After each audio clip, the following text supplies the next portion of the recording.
La souffrance que nous avons aujourd'hui ne peut pas être comparée à celle qu'ont vécu nos ancêtres.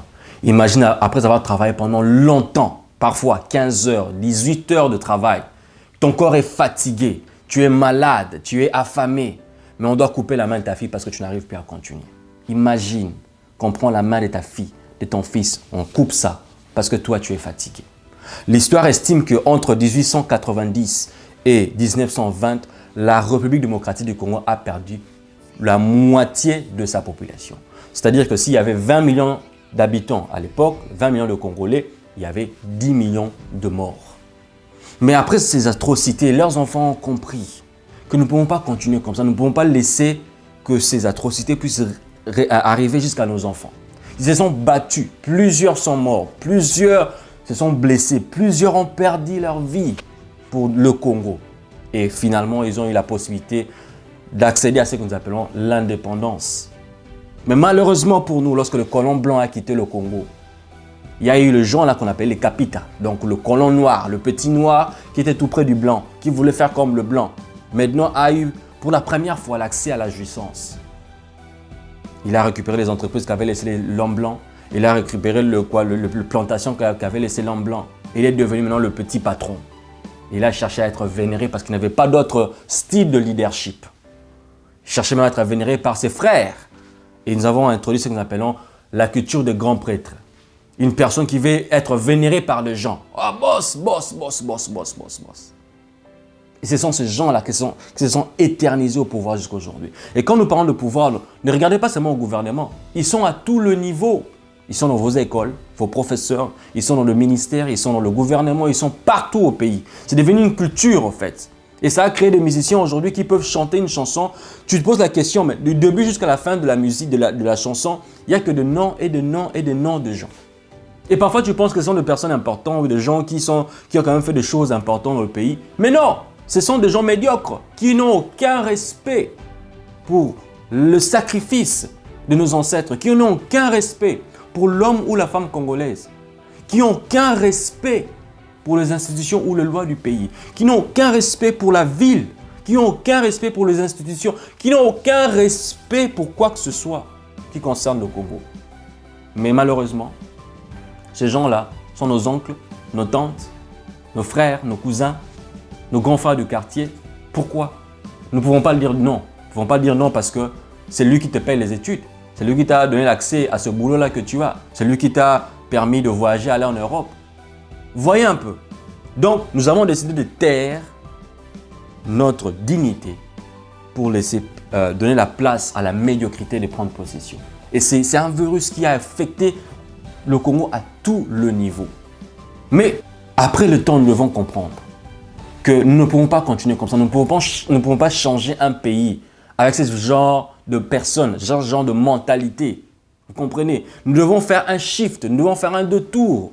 Si nous voulons réellement changer le pays, nous ne pouvons pas continuer comme ça, avec les cultures de Mbokelengi. Non, nous devons prendre une décision en tant qu'une nation, en tant que jeunes, de pouvoir changer ces choses.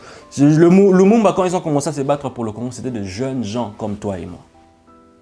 Mon frère, regardez un peu en Afrique. Certains de nos frères de pays anglophones, ils ont aussi traversé les mêmes choses que nous avons traversées. Ils ont aussi vécu la souffrance, mais ils ont compris. Ils ont compris qu'aujourd'hui, le monde n'est plus comme c'était avant. Le monde est maintenant dans la globalisation. C'est-à-dire que tu peux avoir accès à l'Internet, accès à ce qui se passe en Europe à partir de ton téléphone. Tu peux avoir accès à l'intelligence que tu n'avais pas, que tu ne connaissais pas, juste en entrant sur ton téléphone, sur YouTube et regarder les vidéos. Et ils ont décidé, nos amis là de pays anglophones, ils se sont décidés que lorsqu'ils vont entrer sur Facebook, Instagram, YouTube, ils ne vont pas regarder des futilités, des bêtises. Ils vont regarder des vidéos qui vont l'inspirer. Ils vont regarder qu'est-ce qu'un enfant chinois est en train de faire en Chine. Comment est-ce qu'ils font pour créer des entreprises? Comment est-ce que les Américains ont fait pour construire leur pays? Et ils se sont lancés dans la culture de l'excellence. Et vous pouvez voir aujourd'hui la différence qu'il y a entre le pays francophone et les pays anglophones en Afrique. Vous pouvez voir la différence qu'il y a entre le jeune de pays francophones et le jeune de pays anglophones. Le jeune de pays anglophones se lance dans le business, dans les organisations, dans les choses qui est en train de promouvoir l'excellence. Mais malheureusement pour nous, le francophone, nous sommes dans la musique, la danse, dans de bêtises de futilité. Chercher à devenir patron alors que tu n'as rien. Chercher à être vénéré par des gens alors que tu n'as rien. Tu vas voir une personne qui n'est rien du tout, mais qui paye un petit 10 $ à un policier pour prendre la photo avec lui pour dire que c'est mon garde-corps, alors que tu n'as rien. La culture des grands prêtres.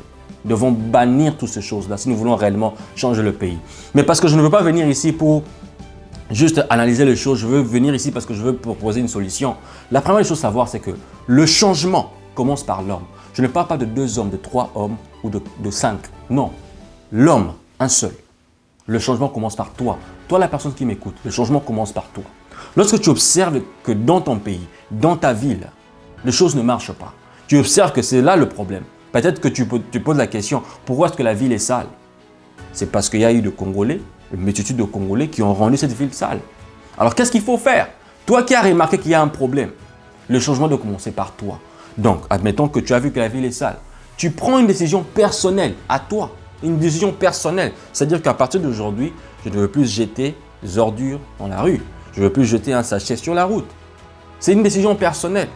Et tu commences à appliquer ça dans ta propre vie. Tu commandes le changement dans ta propre vie.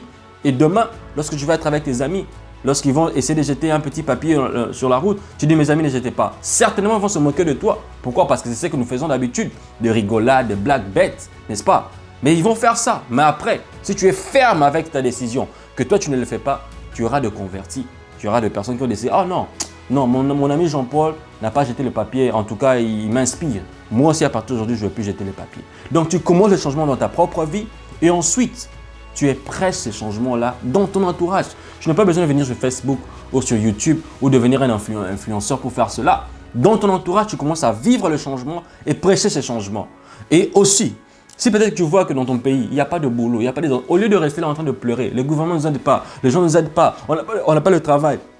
Il faut comprendre que les réalités qui sont au Congo ne sont pas les mêmes réalités à l'étranger. Tu ne peux pas comparer le Congo avec les États-Unis. Tu ne peux pas comparer le Congo avec la France. Tu ne peux pas vouloir avoir les opportunités qui sont dans le pays développé dans un pays sous-développé. Ça n'a pas de sens. Donc tu dois te concentrer sur ta réalité. Qu'est-ce que toi tu peux faire pour changer ta vie là où tu es maintenant? C'est ça là où doit être ta préoccupation. Donc tu te dis qu'il n'y a pas de travail.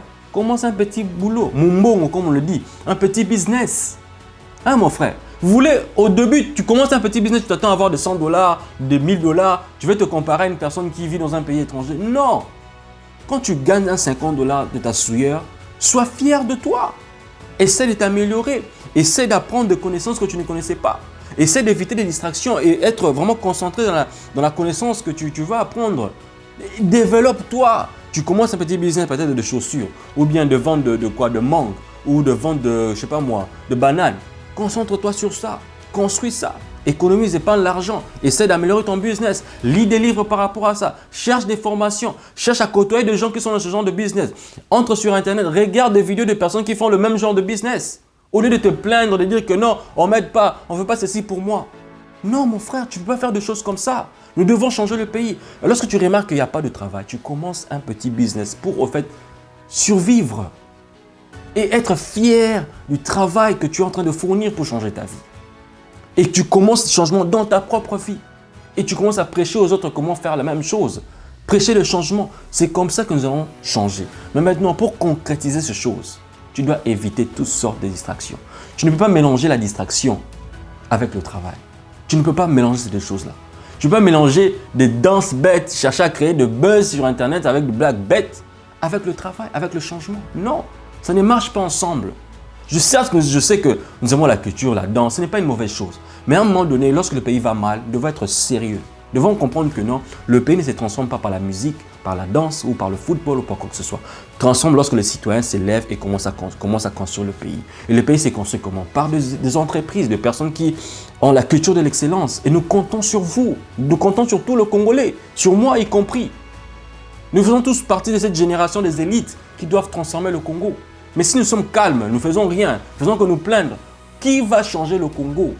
Personne n'entrera dans ta maison pour mettre la propriété. C'est ton devoir de le faire. Chers frères et sœurs, éloignez-vous de grands frères du quartier qui ne font que se plaindre, dire que petit, ah, toi tu penses que tu vas changer le Congo. Éloignez-vous de ce genre de personnes-là. Des personnes qui ne font qu'insulter le Congo. Des personnes qui sont toujours là à critiquer, se plaindre. Non, on n'a plus le temps de passer avec ce genre de personnes-là. Concentrez-vous. Concentrez-vous à bâtir vos vies. Je vais vous donner un secret. Le changement du Congo est lié à ton succès. Si toi tu réussis, le Congo réussit. Donc à partir de maintenant, je vous en supplie, cultivez l'excellence. Il faut bannir tous ces gens-là de corruption, de choses qui ne nous aident pas à avancer. Vraiment, la balle est dans votre camp. Battez-vous pour le Congo, pour un Congo meilleur que nous allons laisser à nos enfants. Que Dieu vous bénisse.